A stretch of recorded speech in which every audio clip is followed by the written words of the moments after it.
रोम की सल्तनत अभी ओठों की खुदकुशी के गम से निकली भी न थी कि एक और बादशाह सामने आया, इवलिस विटेलियस।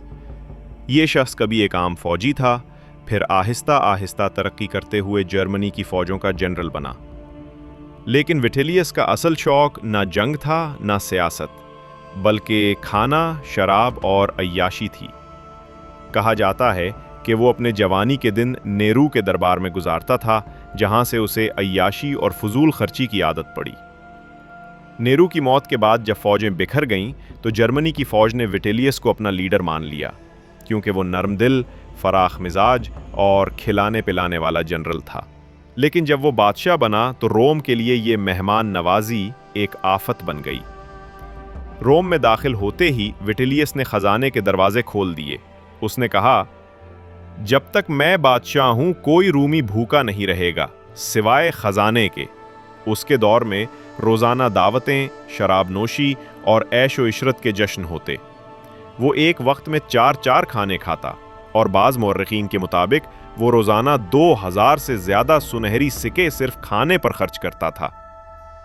उसके बावर्ची नायाब परिंदों, मछलियों और फलों से अजीबो गरीब खाने बनाते। विटेलियस की एक कमजोरी औरतें भी थीं। वो अपने महल में दर्जनों कनीज़ें रखता और कई बार दूसरे अफसरों की बीवियों को महल बुलवा लेता। कहा जाता है कि वो हर नई रात के लिए नया लिबास और नया पकवान मांगता था। गोया जिंदगी एक लामतनाही दावत है। मगर रूमी फौजें अब तंग आ चुकी थीं। मशरकी सल्तनत के एक जनरल वेस्पेसियन ने ऐलान किया कि रूम को दोबारा एक मजबूत हुक्मरान की ज़रूरत है। उसके सिपाही रूम पर चढ़ दौड़े।